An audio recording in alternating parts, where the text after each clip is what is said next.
Bolehkah sedekah subuh pada orang tua?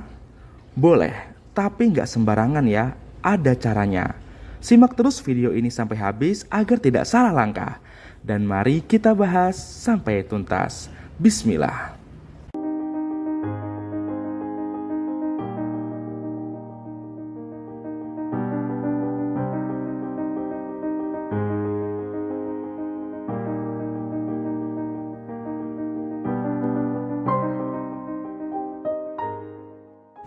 Assalamualaikum warahmatullahi wabarakatuh. Apa kabar teman-teman? Kembali lagi di Gelora Islam. Saya doakan semoga teman-teman semua sehat, rezekinya lancar, dan semakin banyak. Sebagian dari teman-teman mungkin bertanya-tanya, boleh nggak sih sedekah subuhnya itu dikasih ke orang tua aja? Jawabnya boleh, tapi tidak boleh asal ngasih ya. Tentu saja ada cara khususnya. Nah, sebelum masuk ke caranya, saya ingin mengingatkan lagi nih, konsep sedekah subuh. Yang mana sedekah subuh itu harus dilakukan secara terus-menerus dan setiap hari, bahkan harus menjadi kebiasaan. Maka dari itu, jika saat ini Anda belum punya penghasilan yang besar, maka tetaplah bersedekah subuh, masukkan ke kotak amal walau hanya 1.000 atau 2.000. Jadi pertanyaannya nih, kira-kira pantas nggak atau elok nggak sih kalau kita kasih orang tua kita setiap subuh hanya 1.000 atau 2.000? Tentu saja tidak kan? Kalau ngasih orang tua tuh minimal ya 100.000 atau 500.000 ke atas lah, biar mantep. Nah, pertanyaan lagi nih, kira-kira Anda bisa nggak, sanggup nggak ngasih 100.000 sampai 500.000 lebih ke orang tua Anda setiap hari? Kalau bisa ya alhamdulillah. Tapi saya yakin pasti masih banyak teman-teman yang belum bisa melakukannya. Maka dari itu teman-teman datang ke channel ini, benar kan? Nah, di sini saya akan bagikan cara saya. Awal-awal saya belajar sedekah subuh pada orang tua ini akan saya bagikan kepada teman-teman. Maka dari itu simak ya. Kita langsung pada caranya. Yang pertama, siapkan 2 jenis sedekah subuh, yaitu sedekah subuh harian dan sedekah subuh istimewa. Saya tulis sebentar. Nah, ini dia. Sedekah subuh harian dan sedekah subuh istimewa. Yang mana sedekah subuh harian ini adalah sedekah yang jumlahnya nyaman untuk Anda keluarkan. Misalnya 1.000, 2.000, 5.000, 10.000 terserah Anda. Intinya sedekah subuh ini adalah sedekah subuh harian ini adalah sedekah subuh yang Anda keluarkan di setiap hari yang jumlahnya nyaman untuk Anda keluarkan. Dan yang satu lagi adalah sedekah subuh istimewa. Yang mana sedekah subuh istimewa ini adalah sedekah subuh yang jumlahnya besar, jauh lebih besar daripada sedekah subuh harian, tapi dikeluarkannya hanya 1 sampai 4 kali dalam sebulan. Terserah Anda mau 1 kali atau 4 kali dalam sebulan. Nah, sedekah harian ini yang Anda masukkan setiap hari ke kotak amal.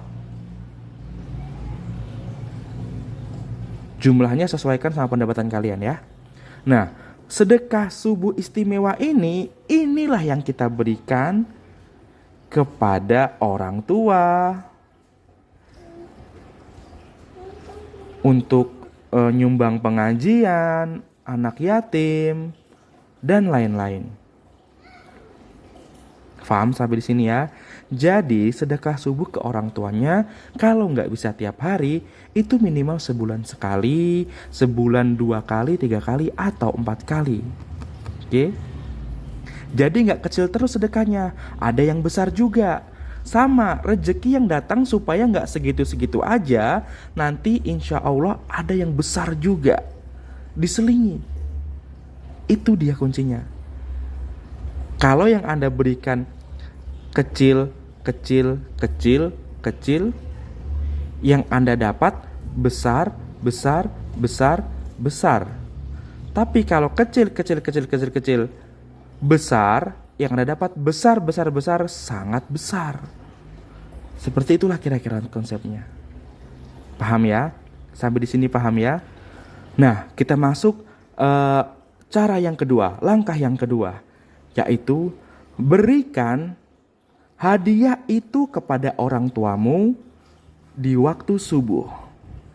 Saya merekomendasikan sebelum Anda berangkat ke masjid atau ke musola. Saya tulis sebentar ya. Nah, ini dia. Berikan hadiah itu pada waktu subuh sebelum ke masjid atau ke musola. Di sini kata sedekahnya saya ganti dengan hadiah ya. Karena ini maaf kalau ada perbedaan. Kalau menurut saya ke orang tua itu kurang tepat rasanya kalau disebut sedekah. Lebih baik disebut hadiah. Karena memberi orang tua itu hukumnya wajib ya. Maaf, karena memberi ke orang tua itu adalah kewajiban seorang anak. Jadi lebih tepatnya menurut saya ya, itu hadiah. Nah, hadiah ini diberikan di subuh hari supaya nilainya bisa melebihi sedekah subuh sendiri. Makanya ngasihnya juga di pagi hari. Beda teman-teman.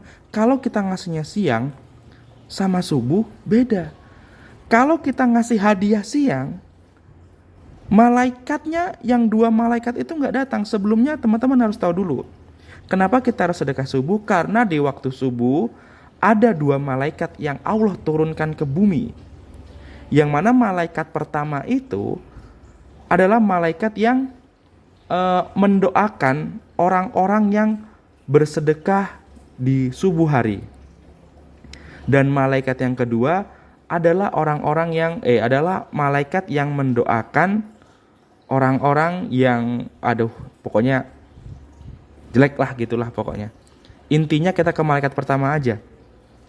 Malaikat pertama itu akan mendoakan orang-orang yang menyedekahkan hartanya di subuh hari. Itu hanya sedekah. Tapi ini Anda memberikan hadiah, menunaikan kewajiban yang sama-sama nilainya seperti sedekah. Tapi ini yang versi wajibnya ke orang tua. Bayangin, yang sedekah biasa aja balasannya segitu besarnya. Apalagi yang hukumnya wajib. Apalagi yang kewajiban. Masya Allah nanti. Balasannya jangan heran kalau balasannya begitu besar yang akan datang kepada Anda. Jadi ingat, berikan hadiahnya di subuh hari sebelum berangkat ke masjid atau ke musola. Paham sampai sini ya? Oke, kita lanjut yang ketiga. Yang ketiga adalah setelah Anda memberikan hadiah itu pada orang tua Anda, segeralah mengucapkan terima kasih kepada orang tua Anda. Loh, kenapa malah kita yang harus berterima kasih? Kan yang ngasih kita, yang menerima orang tua. Lantas kenapa harus kita yang berterima kasih? Jawabannya adalah karena dengan diterimanya hadiah Anda, maka secara otomatis terbuka jugalah gerbang rezeki Anda, jalur orang tua.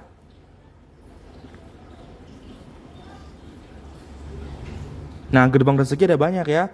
Saya kasih salah satunya adalah gerbang rezeki jalur orang tua. Kalau kita bahas semua gerbang rezeki nggak beres-beres, nanti videonya terlalu panjang. Nah, bayangin teman-teman, jika orang tua Anda tidak ada. Bayangin jika orang tua Anda tidak ada, bagaimana cara Anda membuka gerbang rezeki jalur orang tua? Maka dari itu, segera ucapkan terima kasih sebelum orang tua Anda mengucapkan terima kasih duluan kepada Anda. Karena ingat, orang tua itu gerbang rezeki teman-teman. Ingat baik-baik ya teman-teman, ingat ini. Sering kita lupa soalnya. Gimana? Paham sampai sini? Ini yang ketiga tadi ya. Sekarang yang keempat, ini yang terakhir teman-teman. Yang perlu diingat yang keempat. Tahap selanjutnya adalah yang keempat, ingat untuk jangan berharap balasan. Ingat, jangan berharap balasan. Segeralah ikhlaskan hatimu tanpa perlu berharap. Kenapa? Karena tanpa berharap pun pasti Allah balas. Karena itu sudah janji Allah dalam Al-Quran. Buat teman-teman yang gak tahu silakan buka video-video saya sebelumnya. Itu sudah sering saya tunjukkan di Al-Quran tentang janji-janji Allah. Dan janji Allah sudah pasti jadi hukum alam yang bergerak secara otomatis. Semakin cepat hatimu ikhlas, semakin cepat pula keberkahan itu datang kepada dirimu. Makanya ikhlas. Ikhlas, yuk terus kita belajar ilmu ikhlas. Ilmu ikhlas itu teman-teman gak bisa dipelajarin satu hari berhasil, enggak. Ilmu ikhlas itu bisa kita kuasai dengan memperbanyak pengalaman atau dengan jam terbang. Jam terbang untuk belajar ikhlas. Jadi pelan-pelan, lama-lama kita akan menguasai ilmu ikhlas untuk mengontrol hati kita. Gimana? Faham keempat ini? Keempat ini paham ya? Kalau belum paham silakan diulangi lagi. Nah, sekarang supaya lebih gampang dipahami, saya akan berikan contoh cerita pengalaman saya saat mengamalkan amalan ini.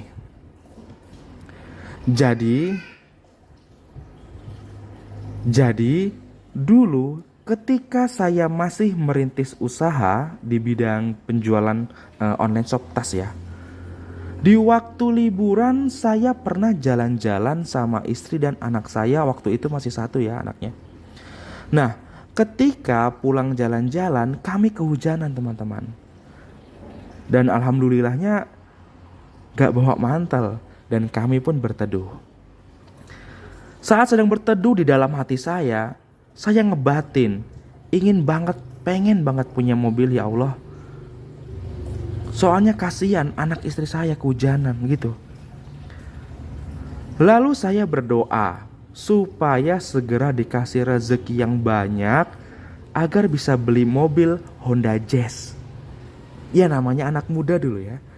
Karena di zaman saya sekolah dulu, baru tamat sekolah tepatnya, saya tuh udah naksir banget sama Honda Jazz. Kan keren ya anak muda ya naik Honda Jazz. Udah naksir banget dulu. Nah, sejak saat itu saya pun jadi makin rajin nih kerjanya nih. Dan saya juga berdoa minta mobil. Dan sedekah subuh juga saya rutinin 1.000, 2.000, 1.000, 2.000. Tapi kok gak ada perubahan. Akhirnya saya belajar lagi nih, saya perdalam lagi nih ilmu-ilmu tentang kekayaan yang islami gitu. Nah, dalam perjalanan mencari ilmu ini banyak sekali hal yang keren saya alami, keren banget deh. Yang kalau saya jabarkan pasti akan memperkuat keyakinan dan berefek makin cepat keajaiban yang datang pada hidup Anda. Tapi sayangnya akan terlalu panjang video ini kalau saya jabarin semua yang saya dapatkan. Jadi langsung ke intinya aja. Setelah saya belajar lagi, saya pun bereksperimen. Saya bersedekah subuh biasa setiap hari 2.000 per hari. Lalu di dalam 1 bulan, setiap 2 minggu sekali saya memberikan hadiah 500.000 ke mertua saya. Dan di minggu kedua saya berikan 500.000 untuk orang tua saya. Oke, yang tadinya cuma 1000, 1000, 2000, 1000, 2000, kini saya selingi dengan 500.000 per 2 minggu sekali. Pertama ke mertua, kedua ke orang tua saya. Lalu setelah mengamalkan itu sebulan, apakah saya langsung dapat Honda Jazz? Ya tentu tidak. Di sini saya kuatin lagi berdoanya. Nah, mau tahu doa saya? Nanti saya akan bagikan di video selanjutnya insya Allah ya. Doa supaya dapat mobil. Wes, keren nih. Kita lanjut ya. Nah, setelah saya nggak mendapatkan Honda Jazz di bulan pertama, doanya saya ganti, saya ukir doa saya dengan yang lebih baik. Lalu sedekah saya tambahin. Tapi sebelum itu memang saya nggak dapat Honda Jazz, tapi perubahan yang saya alami semakin dahsyat teman-teman. Untuk pertama kalinya saya bisa menghasilkan penghasilan 10 sampai 20 juta per bulan. Sebulan itu saya dapat 10 sampai 12 juta. 10 sampai 12 juta. Nah, kan dari situ, dari 10 juta sampai 12 juta gaji saya itu udah 2 bulan ya. Bulan pertama itu setelah praktek itu 10 juta, bulan keduanya 12 juta teman-teman. Nah, dari situ lalu saya tingkatin lagi nih dalam 1 bulan. Kalau kemarin saya ngasih 500.000 ke mertua, 500.000 ke orang tua, selanjutnya dalam 1 bulan saya kasih 1 juta ke mertua dan 1 juta ke orang tua. Saya bisa melakukannya karena udah naik tadi nih. Yang tadi cuman 3 juta sampai 5 juta, sekarang 10 sampai 12 juta. Nah, setelah saya kasih itu, di bulan ketiga setelah kejadian kehujanan itu teman-teman, alhamdulillah teman-teman, uang saya cukup buat beli mobil. Dan saya minta bantuan teman saya untuk milihin saya mobil bekas. Karena teman saya itu ahlinya ngecek mobil bekas teman-teman. By the way, ini saya mobil bekas ya, bukan mobil baru. Dan setelah 3 hari nih teman saya nyari mobil buat saya, akhirnya teman-teman, alhamdulillah saya punya mobil Honda CR-V. Iya benar, Honda CR-V, bukan Honda Jazz. Kok bisa begitu? Ya itulah kebaikan Allah. Dulu saya juga bertanya dalam hati, kenapa CR-V ya, kan pengennya Honda Jazz gitu kan. Padahal kan tapi ketika saya mudik, akhirnya saya paham. Ketika saya bisa ngajak keluarga saya, adik saya 2 orang dan kedua orang tua saya jalan-jalan, akhirnya saya paham, oh iya ya, kenapa Allah ngasih saya Honda CR-V. Karena kalau sempat Allah ngasih saya Honda Jazz nggak muat teman-teman. Pasti ada yang ditinggal 1 atau 2 orang di rumah. Tapi karena Allah ngasih saya CR-V, alhamdulillah jadi berkah bersama-sama. Semuanya ikut, nggak ada yang dikecewakan dan semua bahagia. Masya Allah, itu loh kalau Allah udah punya jalan itu. Saya ngomong ke teman saya, ya cari Honda Jazz deh. Syukur-syukur dapat CR-V lah, kok dapat bener loh teman-teman. Alhamdulillah, Masya Allah. Allahu Akbar, Allahu Akbar.